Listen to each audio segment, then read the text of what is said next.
Far'un fi masaila tata'allaqu bi istiqbalil qiblati liqda'il hajati ala madhhabi Syafi'i radhiyallahu anhu. Ada cabang permasalahan tentang masalah-masalah yang berkaitan dengan menghadap kiblat untuk berbuang air besar versi mazhab Syafi'i atau menurut mazhab Syafi'i. Ihdaha al-mukhtaru inda ashabina annahu innama yujuzul istiqbalu wa istidbaru fil bunyani idza kana qariban min satirin min judranin wa ghairiha min haitsu yakunu bainahu wa bainahu sittatu adru'in fama dunaha. Masalah pertama ialah bahwa pendapat yang dipilih menurut para teman-teman sesama Syafi'i, sesama mazhab Syafi'i ialah boleh menghadap kiblat, membelakangi kiblat kalau berbuang air besarnya itu di perkampungan. Apabila orang yang buang air besar itu dekat dari satir, dari penghalang itu, baik itu dinding atau sejenis dinding, tapi harus antara dia dengan dengan penghalang itu 3 dhira', 3 lengan atau kurang. Abisyarat akhara wa ayyakuna al-hailu murtafi'an bait wa yastur asafilal insani wa qaddaruhu bi ukhradir rahli wa hiya nahwu sulusai dhira'in. Dan ada syarat yang lain, ialah syarat yang lain itu harus satir tabir itu harus tinggi, tingginya ialah sekira tabir itu bisa menutup bagian tubuh, bagian bawah tubuh manusia. Berapa itu? Mereka para ulama ashabus Syafi'i mengukur itu bagian bawah tubuh manusia itu ialah dengan disamakan, diukur dengan dengan belakang sadel onta ya. Belakang sadel onta itu kira-kira 2/3 dhira'.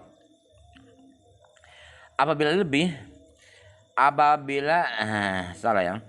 Fa in zada ma bainahu wa bainahu ala salati adru'in aw qasurul hailu an akhradir rahli fa huwa haramun kas-sahra'i. Apabila jarak antara orang yang buang air besar dengan tabirnya itu lebih dari 3 dhira' atau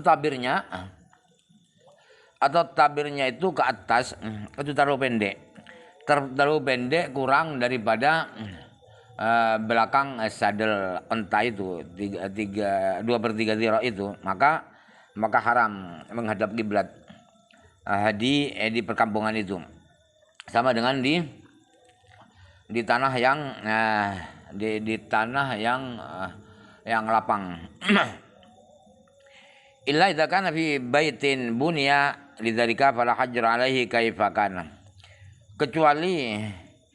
Kecuali berberaknya itu di satu kamar, di WC, kamar itu dibangun memang untuk buang air besar, maka tidak ada larangan berberak di situ. Kaifakana itu bagaimanapun menghadap ke kiblat atau tidak menghadap kiblat, jaraknya dengan dirinya itu 3 dhira' atau lebih, terus tingginya tidak sampai sepertiga dhira' atau sampai, itu boleh.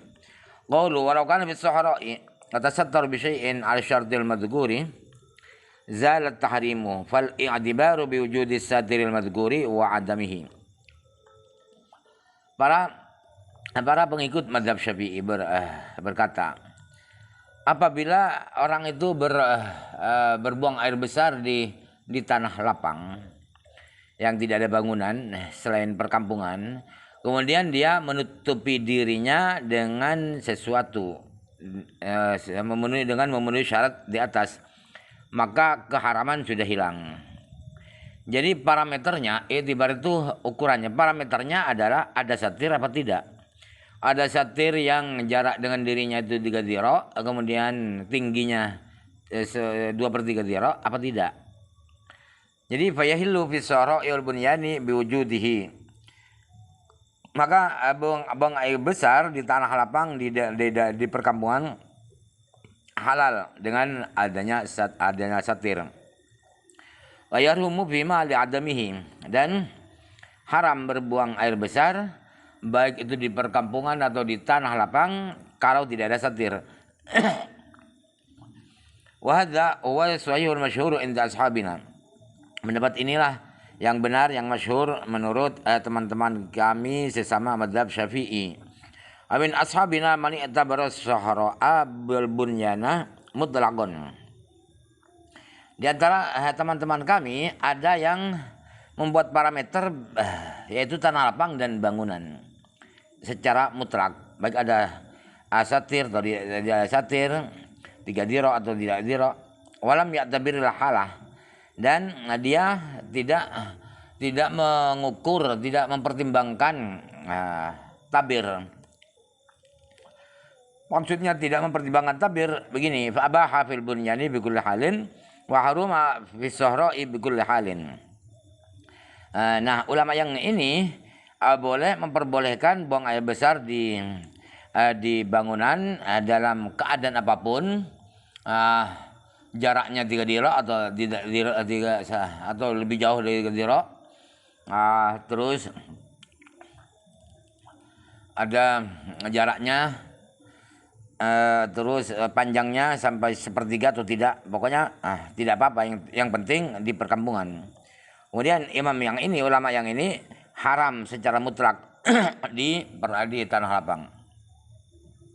Wasahihu al-awwalu, pendapat yang benar adalah yang pertama tadi. Fara'u alaihi faqalu la farqa baina yakuna satiru dabatan aw jidaran aw wahdatan aw kasiba ramlin aw jabalan. Kemudian dari pendapat yang benar yang pertama itu, para ashab Syafi'i membuat cabang-cabang permasalahan. Lalu kata mereka, tidak ada bedanya apakah tabir itu berbentuk binatang atau dinding atau lembah di bawah tanah atau tumpukan pasir atau gunung. Yang penting satir. Yang penting satir, jaraknya 3 dhira kurang, kemudian tingginya 2/3 dhira atau lebih. Walau arkha zailahu fi qubalatil qiblati fa fi husuli satri wajhani li ashabina asahhuhuma indahum wa ashharuma annahu satirun li husulil ha'ili wallahu a'lam. Apabila orang yang berbuang air besar itu mengulurkan ujung sarungnya atau ujung gamisnya di arah kiblat, kalau di arah barat kalau di sini, maka apakah berhasil membuat tabir apa tidak? Ada dua pendapat dari teman-teman semadzhab Syafi'i. Yang lebih sahih dari dua wajah itu ialah, dan yang paling terkenal menurut ashab ialah itu cukup sebagai satir. Itu ujung sarung, ujung gamis itu cukup sebagai satir. Kenapa? Karena sudah berhasil sebagai penghalang antara dirinya dengan kiblat. Wallahu a'lam. Al-masalatu tsaniyatu haitsu jawazna al-istiqbal al-istidbar. Qala jama'atun ashabina huwa makruhun. Walam yadhkuril jumhur al-karahata wal mukhtaru annahu law kana alaihi masyaqqat.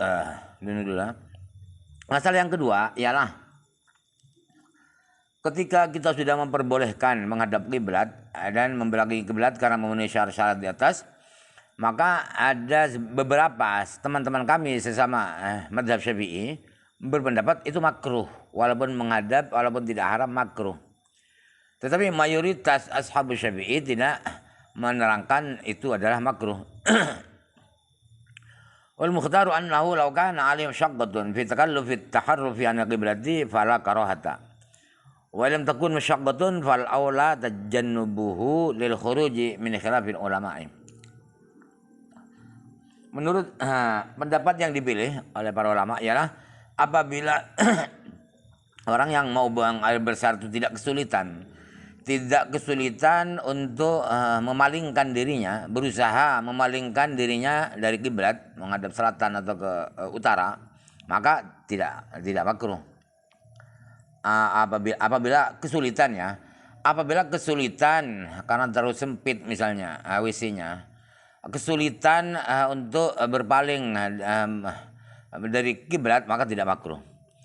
Apabila tidak ada kesulitan, maka yang lebih baik adalah menghindari menghadap kiblat itu.